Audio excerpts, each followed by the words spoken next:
morning, everyone, and welcome to today's exciting virtual event on how to find great real estate deals. Hosted only here on StreamYard, we're also live on Facebook and YouTube. So, welcome and hello. I am Sophia, your host from the Real Estate IQ Marketing Team, and I'm all thrilled to have you all join us here today for what promises to be an insightful and action packed session. Today, before we start, I would like to introduce ourselves. We are Real Estate IQ, and we are a lead generation company that offers many solutions to your real estate needs. So whether you're looking for education, for leads, for a community to be part of, to help you get through your deals, win your first deal, then you've come to the right place. And we're so excited to have you here with us. So, again, today we will dive into the world of real estate investing with none other than our speaker for today, Steve Liang. He's one of the co founders of Real Estate IQ, and he is a powerhouse in the real estate industry. He's a speaker, a mentor, and also an innovator, and he's a leader, again, in the real estate scene. And he's here to share his proven strategies for uncovering high potential real estate opportunities. So, without further ado, I want to welcome to the stage Steve. Hello, Steve. Hi. Hello, how's Hello. everybody doing? Welcome, and let's get started. Okay. Well, first of all, I want to congratulate you for joining us and learn how you can take control of your investment and your financial future. So, we're probably all here because we know real estate investment it can be very lucrative if you know how to do it, right? The key words are how do we do it? And you probably personally know somebody who has invested in real estate and have made a big gain over time. They have made big profits, or they have built a substantial wealth through real estate. So the question is, how do we get into this real estate game? So we're going to learn a lot about the game and how do we make big profits. What are the ways to make these big profits? And a lot of details of how we do it. So first of all, a couple of success stories just to kind of show how lucrative real estate investment can be.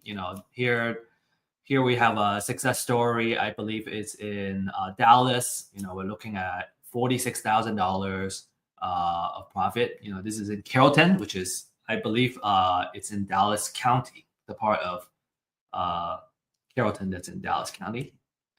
The other one is in Dallas, $85,000 in profit. Some people make that much in a year, right? In a yearly salary, or maybe some are, it could be an aspirational number for some folks. So in just one deal, you can potentially make this much. So the natural question is, how do I find these deals and how can I make money from these deals? So we're going to talk about all these, and we're going to dive in detail today. So my promise to you is that at the end of this webinar, you'll understand how you can find great deals. You understand the formula that you use to identify the deals.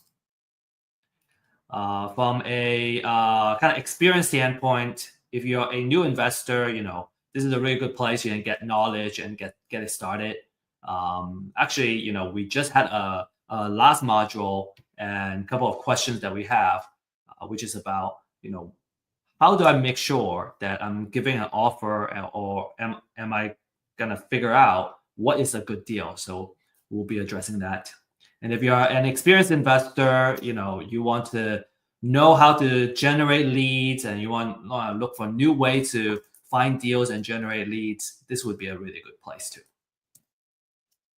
From an exit strategy, finding deals is the start of everything, right? Lead generation. So wholesale, fix and flip, buy and hold, it all applies. So just a reminder, I have found that turning off notification and distraction is a big part of productivity and focus. And so just want to encourage you to do that. And also use the chat to introduce yourself. I have found that the folks that get connected and stay connected during classes, they tend to do more business over time together.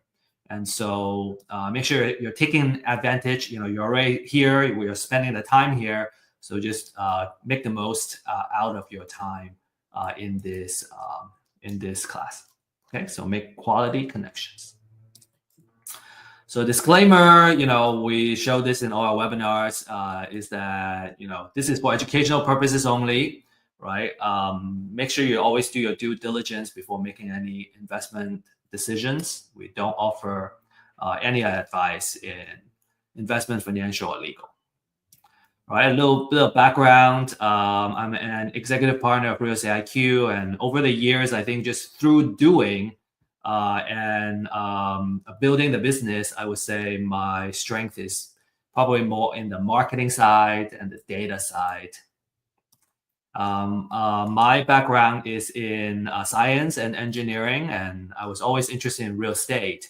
And I have family who have, I guess, thrived back in the days in real estate. So I always thought, okay, how do I get into real estate? Because if you're doing the right thing in real estate, you can generate a lot of cash flow, and it could be a really good way of making a good living and also making a difference in your community. The problem I found was that in real estate, it's hard to find knowledge.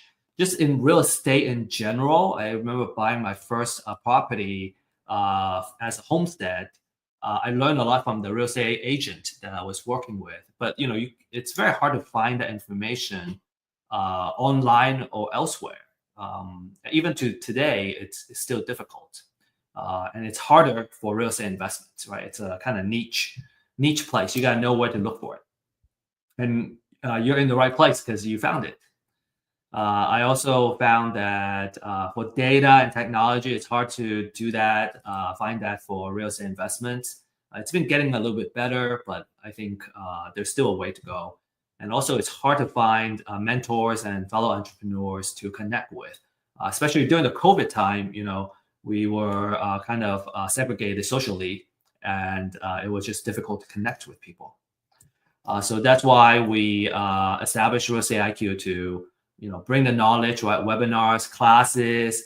We also have paid workshops that you can take advantage of, and where we do deep dive in certain topics like fix and flip or buy and hold type of strategies. Real Estate IQ, our core product, is the deal finding data, so you can use it for your lead generation purposes. And finally, we are here to establish a community, right, to really kind of offer the support, because sometimes you got the knowledge, you got the tools and the data, but there are places where we just we get stuck. Sometimes it's a very, very small thing, but if we don't know how to do it, we just don't know. And so having that mentor and coaches that we can easily connect with and ask for help, I find that tremendously valuable. I have certainly benefited from that myself. Sometimes it's just like, okay, how do I fill out this section of a contract? If you've never done it before, you just don't know. And having somebody that walk you through it is just so valuable. Very, very appreciative of all the help I have personally got. And so we also want to offer that to you. All right, so that's kind of the background of real estate investments, and what we're looking at, what we're offering. And so now let's dive into the real estate deals, right? What are great real estate deals? Okay, so we have like two main agenda today. One is the business model, and a business model basically is how do you make money, right? How can you basically build a business, and how does this business make money through real estate? And I think when we can certainly look at a real estate deal and go, oh yeah, I'm making a profit off of one deal. But my question back to you would be, is that repeatable, right? If it's a business model, it is by definition, it's repeatable. and it can consistently make money and generate sales and revenue for your business. The second one is we're gonna talk about the different sources of where we can find the deals, and I will also give you kind of a little bit of insider tips of where the deals are. All right. So in terms of business model, the three main strategies are buy and hold, which means you buy the property, you hold it as a rental, and you become a landlord basically. And the tenant's gotta be paying you rent on a monthly basis. And this business requires the most amount of capital because you need to put down the cash in order to hold the property. Now there are ways to kind of build up that equity very quickly, called the Burr method. And we may or may not touch that today. But in general, when you're buying or holding a property, you need the most capital because of the down payment that you got to put down. The second strategy is called fix and flip. You buy it, you fix it up. Now you added value to the property, what we called forced appreciation. So we buy it at this price, we fix it up, we force it to appreciate at this value, and now we can sell it to a retail buyer, and we can make a profit in that difference.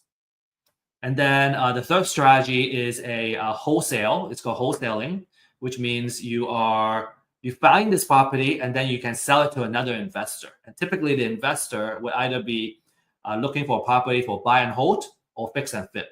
So your buyer, in this case, you're buying as a wholesaler, you're buying it from the motivated seller, and then you immediately sell it to a what we call an investor buyer or professional buyer, because they are kind of constantly looking for houses where it makes sense for their buy and hold or fix and flip business model.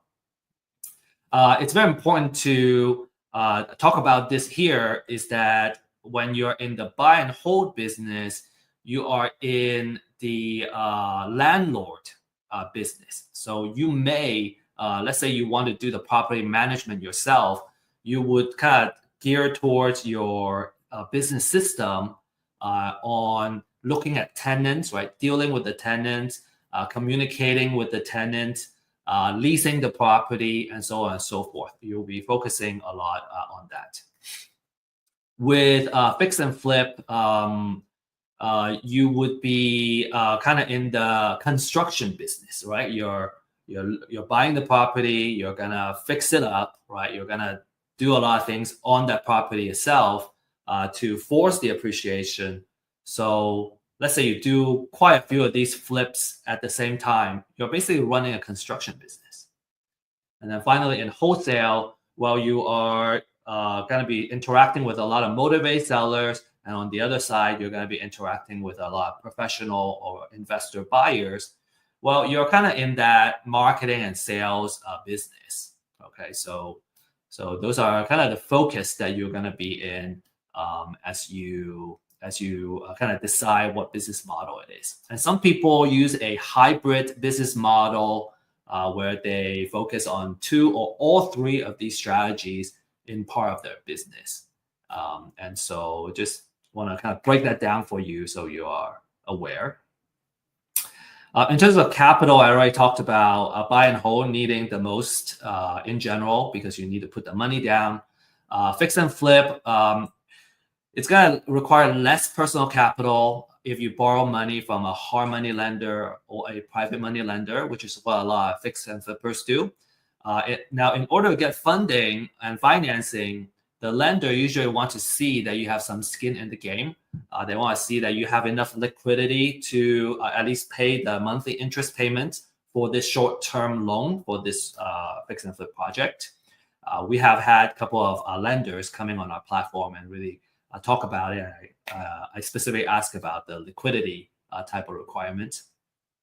And then for wholesale, in general, it doesn't need much capital at all for the property itself. Maybe you need some transactional funding to help with the transaction to happen.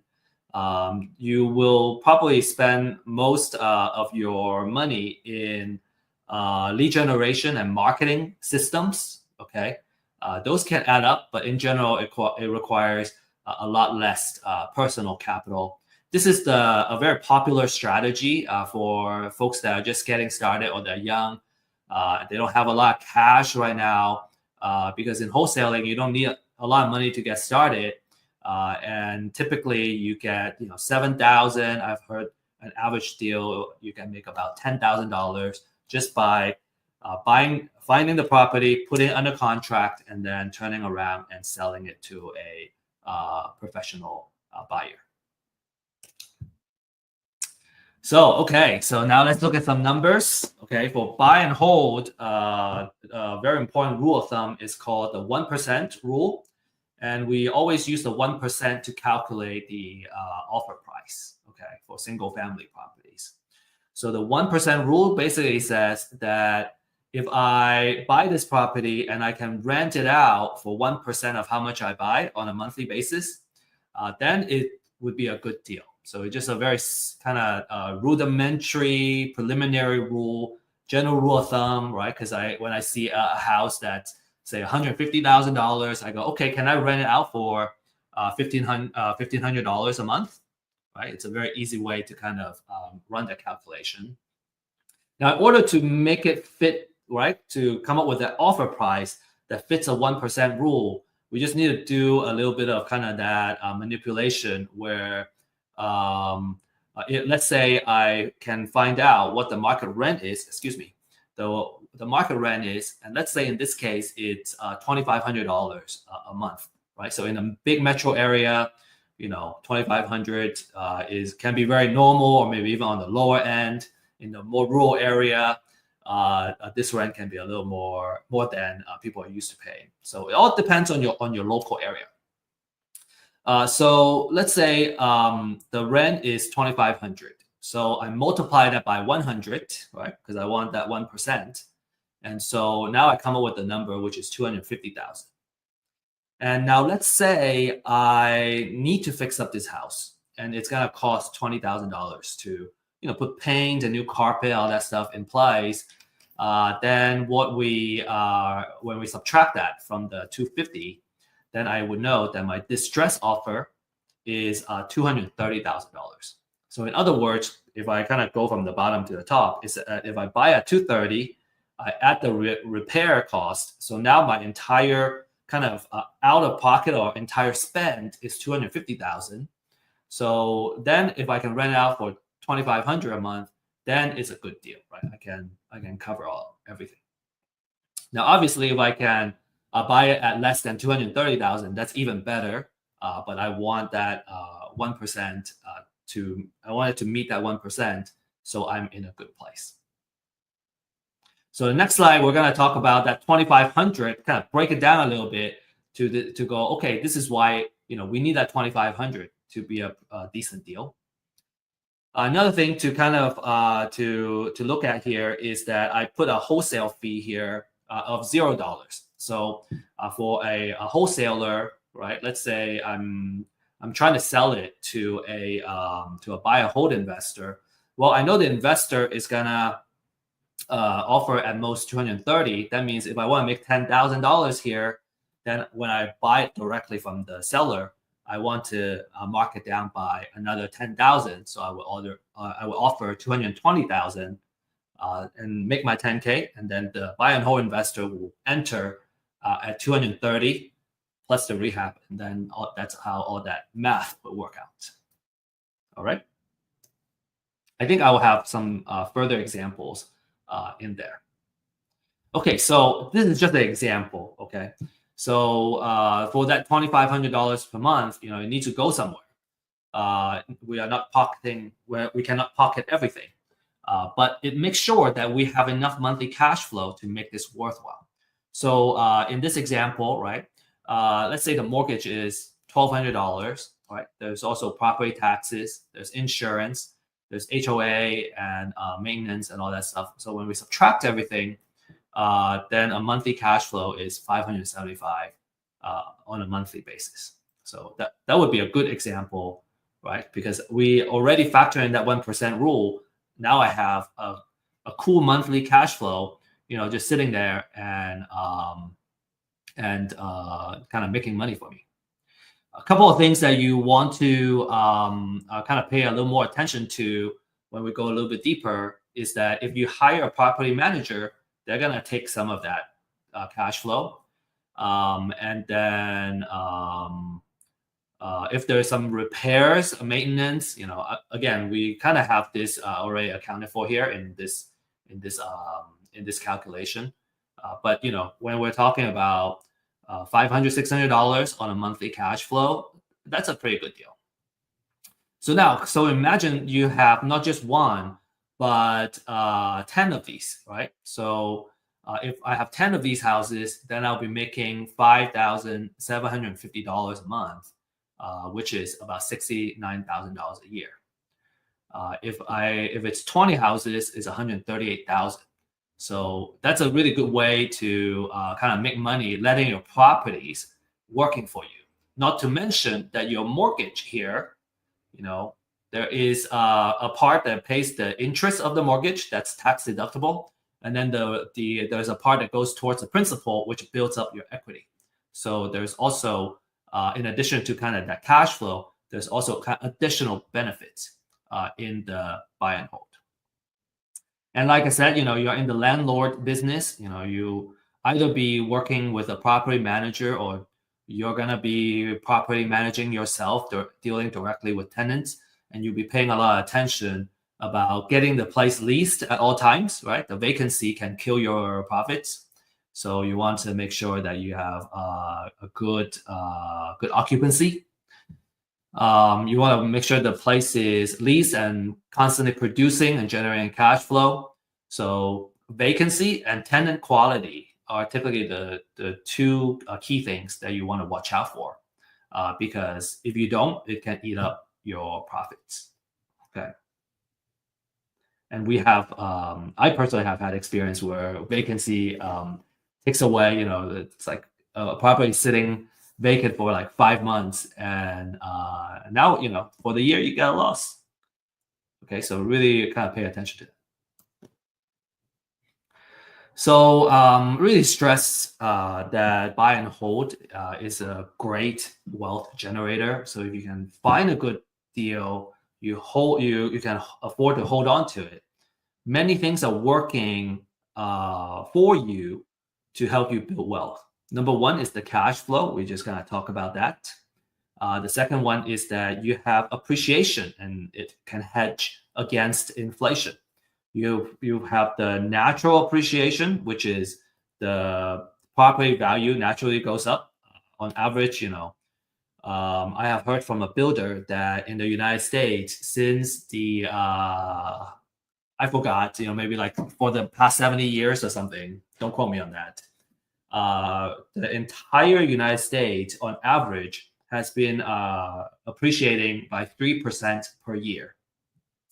And that's the entire United States. Some metro area where it's growing faster, maybe doubling that. So you might have seen your property, if you have been holding properties, that the value has doubled in like 10 years, right?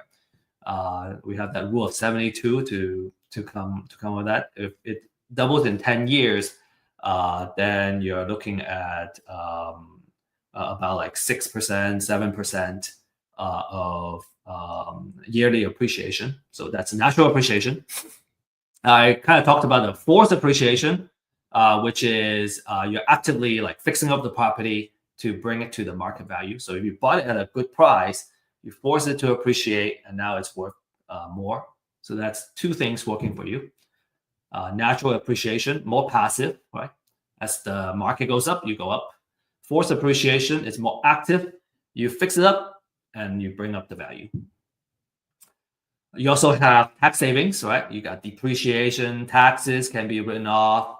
You can also write off operational expenses in the property. And then finally, I kind of talked about that, which is the loan pay down, right? So as you pay more and more towards the principal, your equity gets built up, and then now you own the property, say outright, and And now, every single month you just have free cash flow, basically, that you don't have to pay any more mortgage of if it's already paid off. So you have like kind of four main things working for you when you do buy and hold, which is a fantastic way to build wealth slowly through real estate. A lot of people love that. All right, so next let's talk about the fix and flip. And in fix and flip, we do the 70% rule. So that's another rule of thumb, right? So we talk about 1% rule of thumb. I kind of talk about the rule of 72, which I didn't really go into too much detail. We can deep dive into that another time.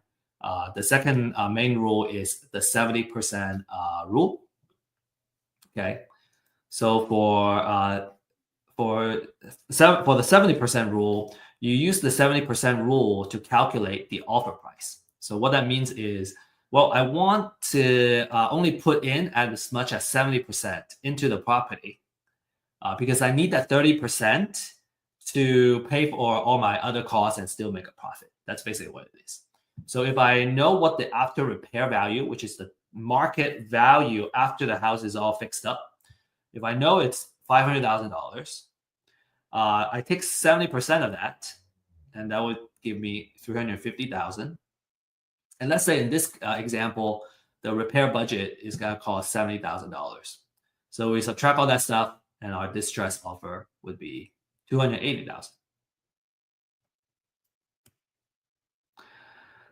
I talked about the 30%, so let me give you an example of what the other 30% could be. In this example, okay, so 30% of the 500,000 is 150K, but we don't pocket all of that. Okay, there's also all kinds of costs that goes into the just cost of doing business, and but we'll still be looking at a decent enough profit. Okay, so in this case, there's closing cost, there is holding, right? So every day there is insurance. There is utilities, water. There is I guess the interest cost, daily interest cost is part of the financial cost. So all of those kind of adding up will. So you as a fix and flipper, you want to manage your cost, and I think in general is by reducing your holding costs by making sure that your project doesn't run a long time, because the longer it takes, you're going to have a higher holding cost, and then your financial cost is going to be more as well if you got the funding from either private lender or hard money lender. But then you still have a very decent sized profit at the end of the day, and that's a short term gain. It's a fantastic return for just one project. So if you just do one or two projects at this kind of a number on a yearly basis, that's already a pretty good place you want to be. Obviously, if you do one per quarter, now you might be making more than a regular salary. Okay, now remember I said for the fix and flip business, you are in the construction business, which means that a lot of your attention should be in the rehabbing of the property, and you need to make sure the rehab budget or the rehab project stays on time and on budget, right? And you're not compromising too much on quality either. You want to have good quality so you can actually sell it. And so cost overrun and project delays can eat up this profit. Lastly, we have the wholesale business. Wholesale, again, it's very popular. It doesn't need a lot of capital to get started. You acquire the distressed property directly from the motivated seller, and then you can sell it to an investor. And now that said, we have clients that also are using our data because they wanted to go directly to the motivated seller instead of buying from a wholesaler.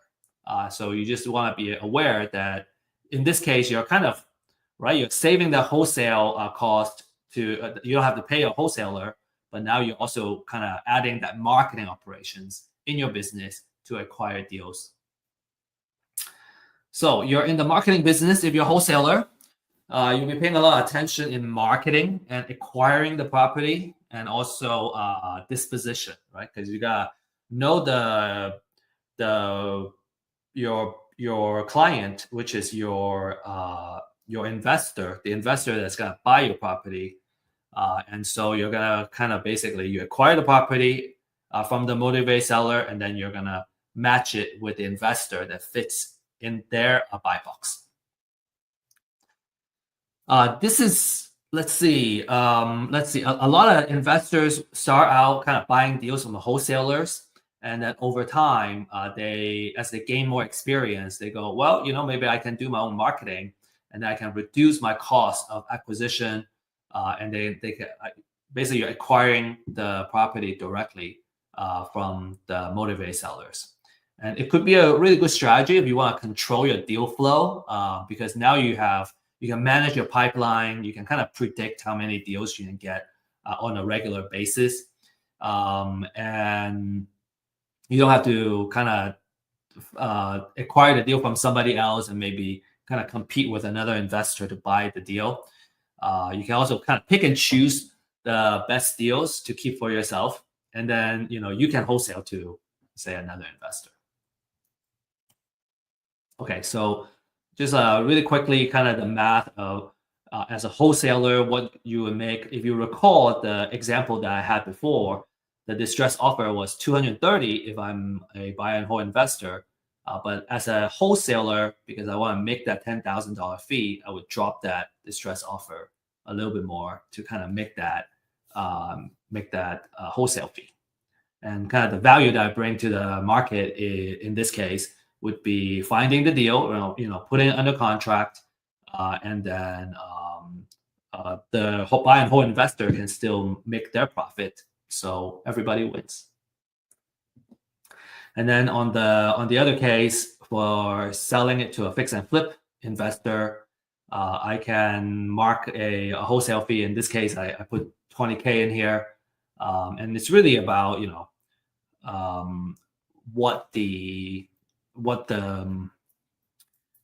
market is willing to bear. So let's say I can put, if I want to charge 10,000, okay, then I would offer at 230. Excuse me, 270. If I want to make $20,000, I would offer it at 260. Right? The most important thing to know is that I know at 280,000 it makes sense for a fix and flip investor, and so how much I make is going to be between that and how much the seller is willing to accept as an offer. Okay, so another side I want to offer is just another perspective, is that let's say I'm the fix and flip investor, right? And I'm doing this marketing myself. Well, instead of offering 260, I can offer up to 280,000. So I'm going to be more likely to win the deal if I'm competing with a wholesaler, and because I can offer more money. And so I have a little bit of an edge if all things are being equal. So that's also why some of our fix and flip and buy and hold clients, they wanted to do the marketing themselves, because they're more likely to win the deal because they don't need to make the wholesale fee. Okay, so to recap kind of this first half of the webinar, buy and hold, you're in the landlord business, you need the most capital to get started. And maybe right now is a good time to say that there's a way, let's say you're buying a distressed property that needs to be rehabbed. The strategy is called a BRRRR method, BRRRR. You buy, you rehab, you rent it out, and then you refinance, and then you repeat. So when you're doing that, then it requires less kind of personal capital to do the buy and hold. So pay attention to that BRRRR strategy. We have material that talks about what BRRRR is. We actually have an ebook about BRRRR, and you're welcome to look for that and download that on our website. The fix and flip business, okay, you're in the construction business. You're going to be managing contractors. You're going to be looking for the project, making sure it's on time, it's on budget, and you can sell the finished product at the after repair value. Okay, and then wholesale, you're in the marketing business. It's about how many leads you can reach out to, and also closing the deal, and then turning around and finding a buyer for this particular property. So you can make your wholesale fee. All right. Okay. Here is the secret. Okay, this is the I wouldn't say a more important part, but this is certainly a really important part, which is what are the secrets of finding great deals, right? All the business model talk is great, right? But how do we put that into action? How do we find the deals? Because when I find the deal, I can make the profit. So it's all about finding that deal. And experienced investors, we know that money is made when you acquire the property at a good price. When you are able to get the property and there's enough equity in the deal, right? There's enough, if it's at a good price, it wouldn't be hard to find funding. It wouldn't be hard to find a partner and get everything done. So, everything starts from finding a great deal. And the secret of finding and acquiring great deals is having motivated sellers. It's about finding and locating the people that motivate to sell for whatever life reason it is. And I would say that in general, there's a need for immediate cash, for one reason or another. And we'll talk about the different life reasons. All right, life happens, and because of that, they are in some form of financial distress. And because real estate is not liquid, in order for them to sell quickly to address the life situation, they tend to need to accept a lower price than what the market is going for, so they can sell quickly. And I think I'm just gonna leave it at that. There's so much more I can talk about. Okay, so the concept is called live data, and live data is basically a signal of something that's happening in the person's life. And life happens like every day, everywhere, right? Life happens to all of us. It's universal. Every day, new babies are born, and some people every day, some people die. So every day, some people get married, some people get divorced, and sometimes they get into financial trouble. And so if you kind of start thinking about the stage in someone's life as they grow up, have kids, get married, have kids, stay in the marriage or get divorced, they get old. There are stages in their life where they're more likely to buy something, sell something, and so on and so forth. So if we can kind of really capture that information, capture that data, capture that life-changing events is what I call it. And for those who have have been on Earth for a couple of decades, you probably have personally gone through life-changing events. Sometimes moving from one place to another can be a big life-changing event for some people. You agree that life events are so powerful that many times all we can do is kind of play catch up and deal with it, deal with life. So imagine that if you are a marketer, right? How valuable that data is, because when I know that data, I know kind of in general what they need. And so if I know this person is about to get married, I can kind of predict that maybe they're already looking to buy another house, or in a couple of years, they're going to be upsizing, and then they're going to want to buy another house and probably move from, let's say they were living in the city before, they're going to want to move to a bigger place in the suburbs. And so, just kind of in general, in theory, right, the different products and services that you can offer them is tremendous, right?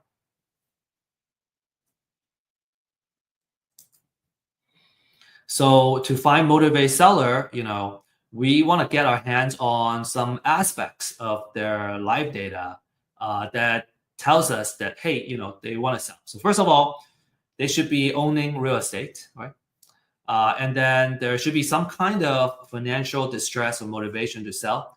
and they need to sell really fast in order to get out of a bad situation.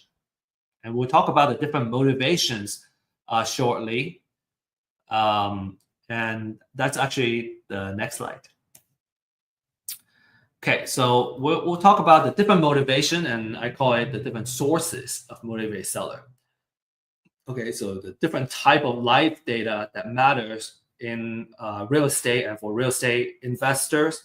And you can imagine like this is the kind of data that also makes sense for a real estate agent. If you're in the listing world, you're looking for folks that are motivated to sell. Now, some you can help as a listing agent.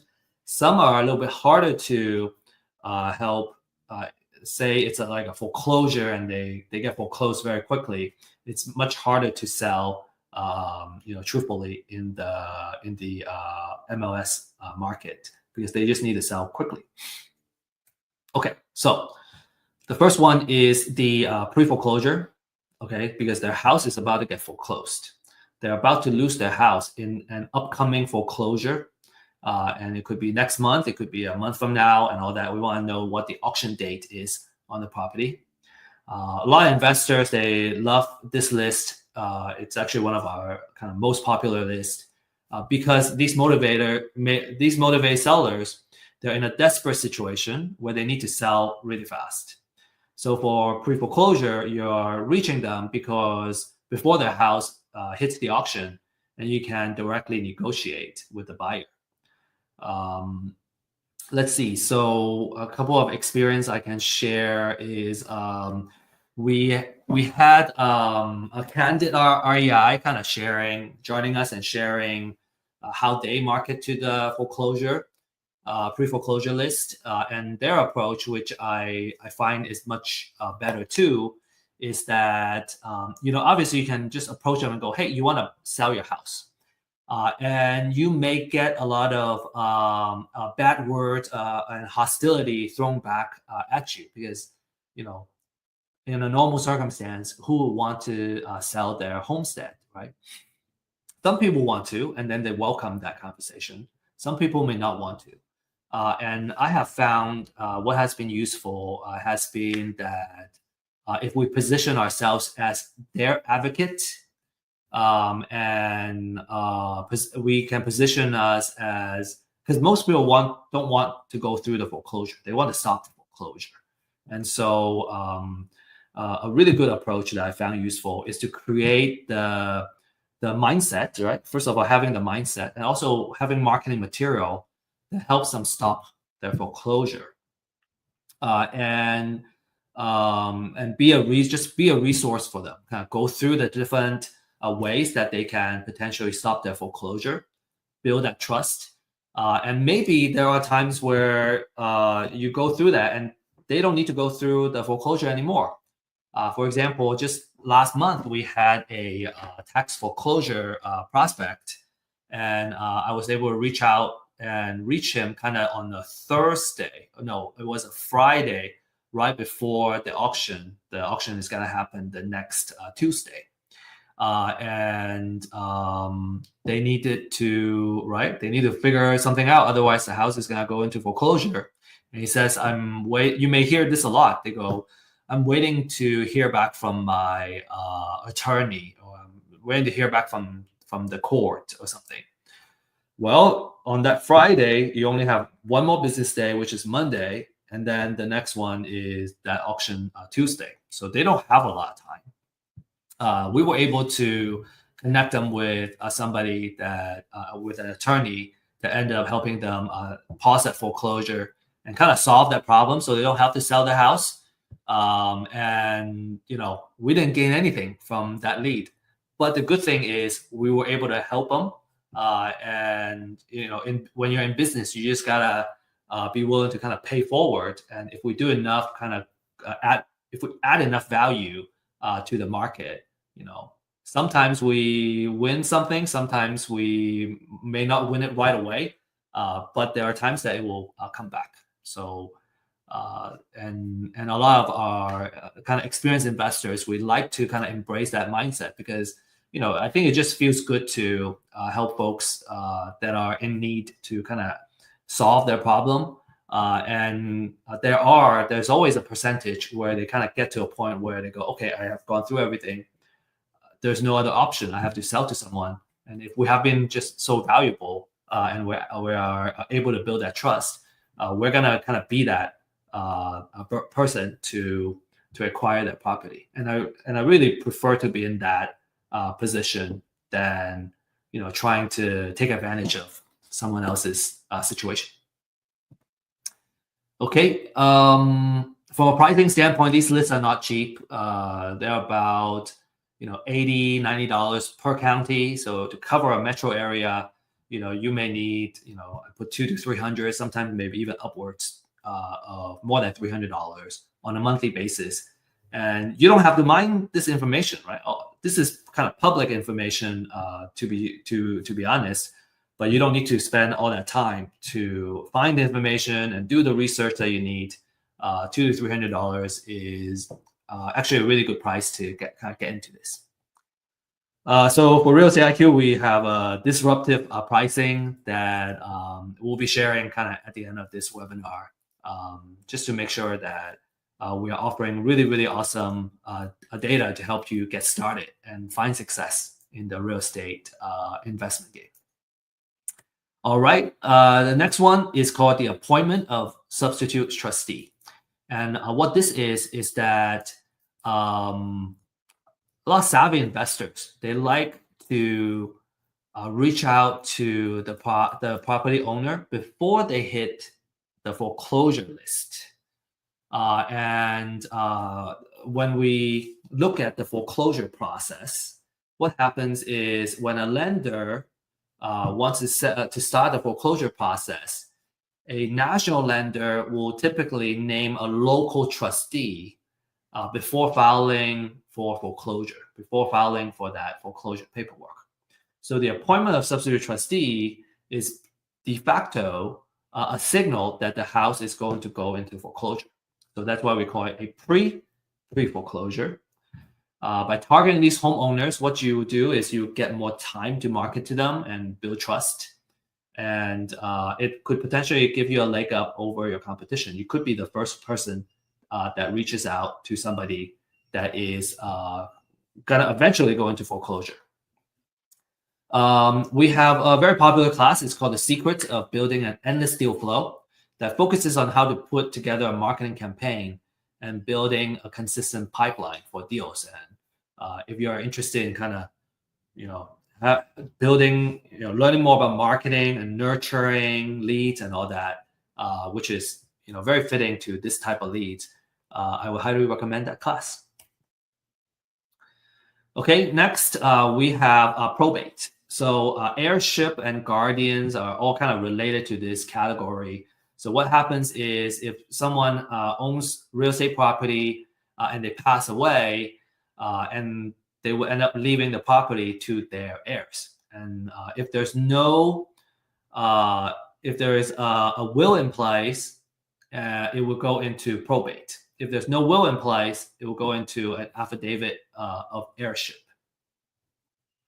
And when it comes to kind of the handling of the estate, well, the house is an inheritance, right? Maybe there are a couple of potential motivations. It could be that there's enough equity in the house. They just want to cash out and kind of pay for other things in their life. It could be that the house is sitting there, it's not generating money right now, right? It's vacant. Grass is growing. It's a headache to maintain the property. It could also be where there is a estate tax that needs to get paid. So they will end up needing to liquidate the real estate property in order to pay for all the taxes and expenses that has to do with dealing with the estate. This is a very, very lucrative type of lead, and the market is about $3. Some may even charge $5 for every one lead, because they're so lucrative. A lot of experienced investors, they love probate because there tend to be a lot of equity in the house. It could be where the house has already fully paid off, or they have been paid off for so many years, they have been paying down the principal for so many years that there's a very small amount of loan that's still being owed, and there's just a lot of equity in the property. And when it comes to the heirs, a lot of times they just want to cash out. They don't really care about maximizing the how much they can get on the market, and they would just sell it to an investor. Now, obviously, different cases are different. There are some heirs they want to sell it on the market as an estate sale, and you know, because at the end of the day, they want to kind of maximize how much they can make out of it. So, but anyway, the probate can be extremely lucrative.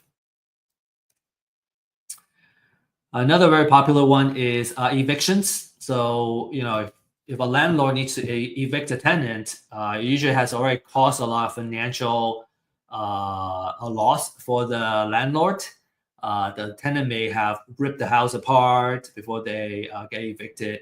So these landlord may be just like, hey, I I bought another house and I didn't want to sell this house, so I turned this into a rental property.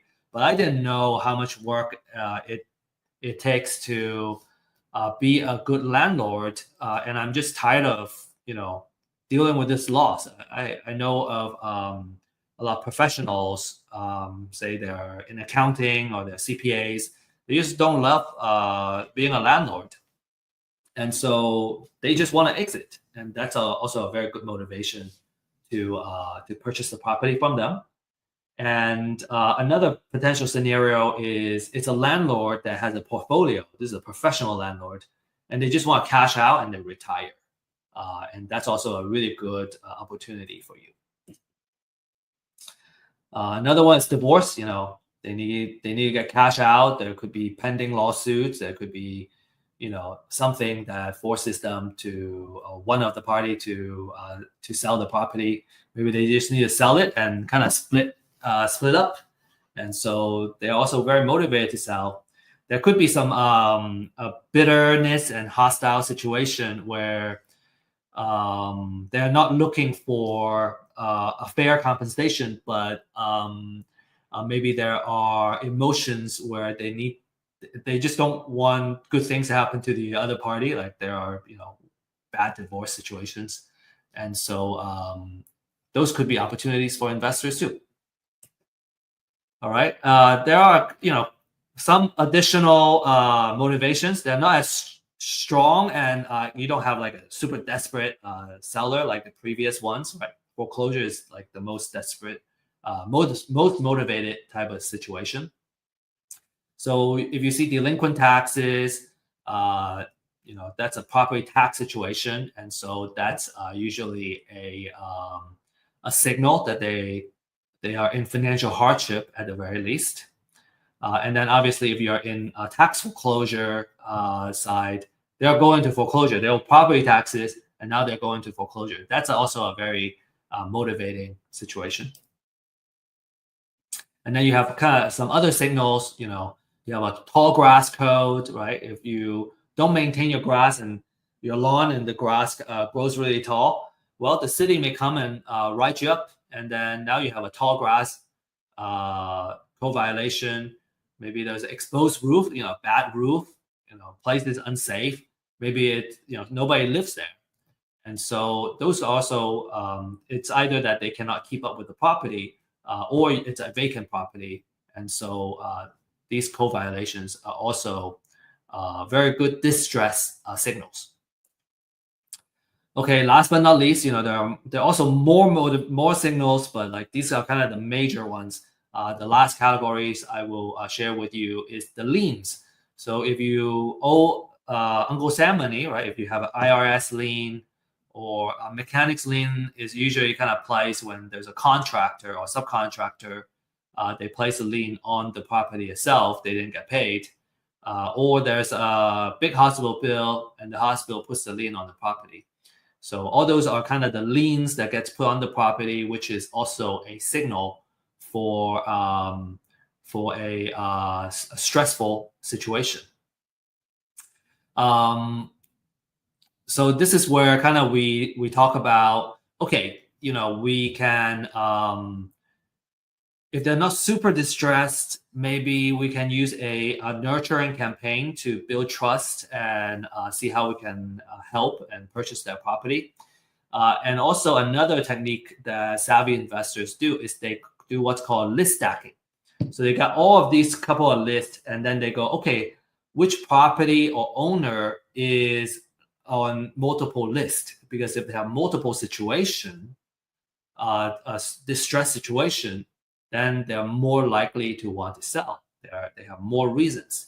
And so that's also a really cool technique to make your marketing more effective. Okay, so we have just a few minutes left, and I'm just gonna run down this a little bit faster now. Common question: motivate seller list. Do I buy it myself? Do I buy it, or do I do it myself? Do I mine it? If you know how to get the court papers and files, you can do it yourself, and some investors do that. I think if you want to be smart, you want to outsource it first. I might have talk about this in my other classes. You may want to outsource it first, and then because you want to learn how the sausage gets made and like learn how it works. You may want to, when the time comes and you have some time, you may want to learn how to do it just so you can appreciate what a good list looks like. But in general, the value, because it doesn't cost that much for this motivated seller lead list, we generally recommend our clients and our members to outsource this, buy the list, and focus your time and energy in marketing and outreach, right? Doing cold calls or do driving, door knocking, what we call door knocking, on these motivated seller list. Okay. I would say that for low value activities, right, you want to outsource as much as possible. Okay, so foreclosure, showing you how you can do it. You can Google your county name and then put notice of sale, and then you should be able to find that. And this is what the notice of substitute trustee look like. These are kind of the information that you need to kind of these are all kind of relevant information that you need for every notice.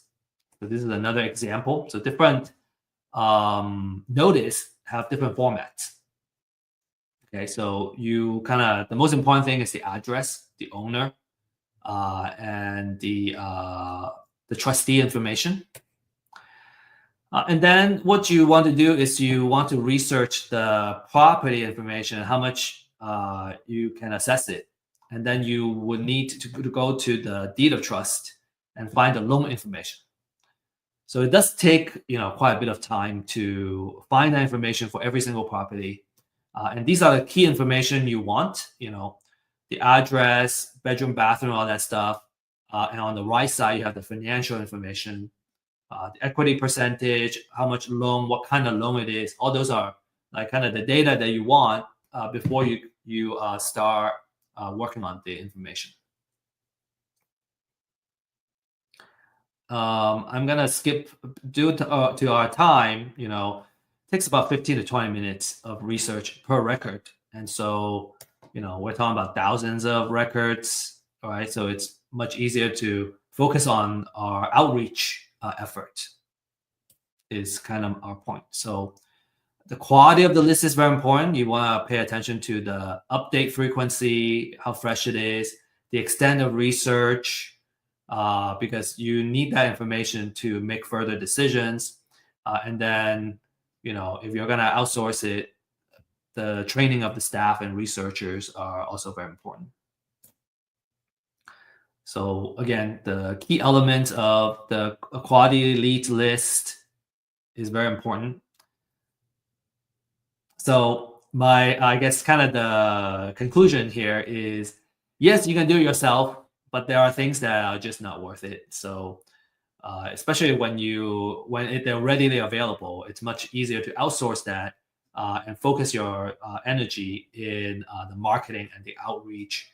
Because at the end of the day, we don't really want the data or the lead. We want the deal. because that's what brings us the money and the cash flow. Okay, so we talked about, to recap, we talked about how you can make money, different business models. We talked about how you can find great deals, and then we also talked about where you can get off-market leads. Okay, so a couple of success stories. I already showed these. Success story number 1, number 2, and number 3. Tens of thousands of dollars. These are outsized profits. I just want to maybe make a small disclaimer that not every deal looks like this. These are like really good looking deals. And some deals are smaller. Some deals, if you're not careful, you may even lose money, right? So because there's a risk in real estate investment or any kind of investment activities. So just make sure that you have the right support and you know what you're doing before you get into real estate investment. But these numbers are certainly very, very motivating for me as an investor. So how do I get started, right? I think a lot of common questions is, I learned all this stuff. Okay, how do I apply it? So number 1 is get a pre-foreclosure list. You can get other lists. I find that pre-foreclosure, people are more likely to get traction quickly. And the more quality information, the better. And for Real Estate IQ, we offer a first-hand data. Okay, so we mine the data ourselves. So you get the freshest data available. You get the extensive research. We went to 3-4 different sources to come up with the information to get the estimated equity. And then for a limited time, you still can access this disruptive pricing. Number 2 is to find a mentor or coach that can really hold your hand and walk you through it. You can certainly do it yourself. It's just so much easier to have somebody that we can reach out to, because I think it's easier when we don't have to repeat the same mistakes ourselves. And then when you're really serious about a particular property, you want to be able to do the title research and see all the liens that's on the property. And the cost is between $40 to $75 per property. You may be able to skip that if you're gonna close the property with a title company. They can do some of that research, but you usually need to have the contract in hand and you're ready to close before that happens. So a couple of success story. Justin got new leads, right? A steady flow of influx of new leads to get started. Ismail, an average deal of $8,000. He made 10 transactions already. And then Daryl, got 2 deals under contract. Excuse me, four deals under contract, and about $1 million in that value, and he's expecting to make 10 to 15% of the profit margin. Okay, so if you're interested to learn more, learn more about real estate, ask about our community membership, and what are the next steps.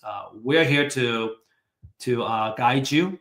And when you're ready to get started, then you can kind of see what the solutions are all about. You can schedule a 30-minute complimentary one-on-one consultation. And if you need help closing your deals and whatnot, we have folks that can partner with you and help you with these deals. And so you just need to send an email out to me. Finally, is a couple of additional things you want to learn by doing. And so we have a online meetup that meet on a Friday base, every Friday at 9:30, where we teach about different ways of investing, and especially if you have a deal that you don't know how to do, you have a lead, we can give you the coaching and what the next steps are to keep the deal moving, all the way where you can close and dispose and make profit of your deal. Very, very last thing, we hope you learn a lot from this class, and if you did, please scan this QR code. Give us some feedback. How can we make this event more? How can we make this webinar more valuable for future attendees? And for filling this out, we'll also give you a special gift. Okay, that's all we have. And I want to say best of luck and happy investing. And I'm ready for questions as well, if we have questions.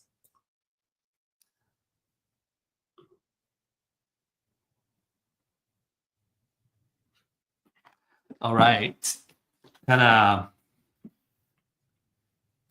have a couple of questions here.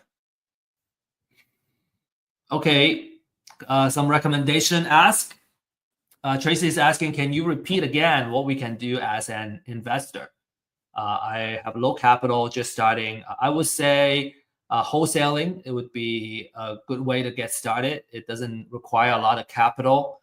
You do need a small amount of marketing budget on a monthly basis, and you want to budget, I would recommend 6 months, okay, 3 to 6 months.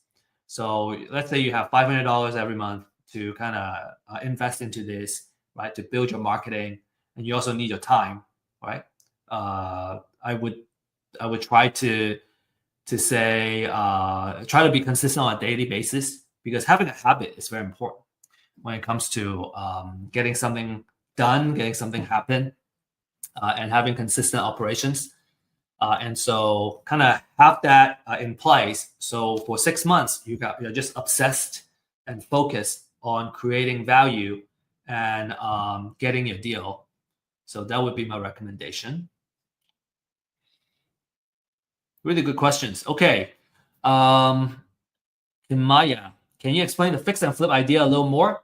Do we sell at 70% more or 30% more? Okay. Let's see. So this is our formula. 70%. So basically, when you come all in, you would end up making or putting in $350,000. So the house is gonna have $350,000. You're gonna sell it at $500,000. So you're gonna be selling it. You're gonna be making 30% of the after repair value. Okay, that 30% is how much your kind of gross profit is. And I say gross profit loosely because it's not exactly what it is, but you make that 30%, and that 30% goes into paying your other costs, and then you get your gross profit. What marketing do you use to do on your deals?